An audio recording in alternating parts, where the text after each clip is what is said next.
কথা বাড়াবো না। প্রধান অতিথি বক্তব্য রেখেছেন, আমরা দোয়া পড়েছি। আমি একটি কথা বলতে চাই। আপনারা যে থানাগুলো আমাদের ফরম্যাট হয়েছে, আপনারা রিসেন্ট আমাদের সাথে সমন্বয় করে ওয়ার্ডগুলো গঠন করবেন। আর সেখানে কোনো দূষরকে জায়গা দেওয়া যাবে না, স্পষ্ট। প্রত্যেকটি আপনারা যাদেরকে কমিটি ফরম্যাটে নিয়ে আসবেন, ভোটার আইডি কার্ড সাথে যুক্ত করবেন, ঠিক আছে? সেটাই আজকে মিটিং এর। আর আমি আমাদের প্রধান অতিথি নির্দেশনামূলক বক্তব্য দিয়েছেন শৃঙ্খলার ব্যাপারে, সেটাকে আপনারা দৃষ্টি নেবেন। আমাদের ভারপ্রাপ্ত চেয়ারম্যান উনি বারবার মেসেজ দিয়েছেন, সেই কথাগুলো শুনবেন।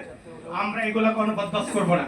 সুতরাং আপনারা প্রত্যেকটি থানা, প্রত্যেকটি ওয়ার্ড সংগঠিত করার জন্য আমরা একসাথে কাজ করছি। আমাদের সদস্য সচিব সাহেব মিলে সেইভাবে আমাদের কাজগুলো এগিয়ে যাবে।